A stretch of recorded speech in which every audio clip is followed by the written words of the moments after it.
ये डॉग शेर से नहीं डरता, शेर इससे डरते हैं। पसंद आया तो चैनल को सब्सक्राइब कर दो भाई। बोअरबोल साउथ अफ्रीका का पावरफुल गार्ड डॉग है।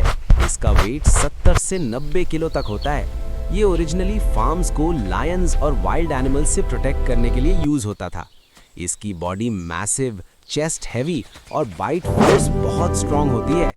फैमिली के साथ लॉयल और काम होता है, लेकिन स्ट्रेंजर को देखकर इंस्टेंटली अलर्ट मोड में चला जाता है।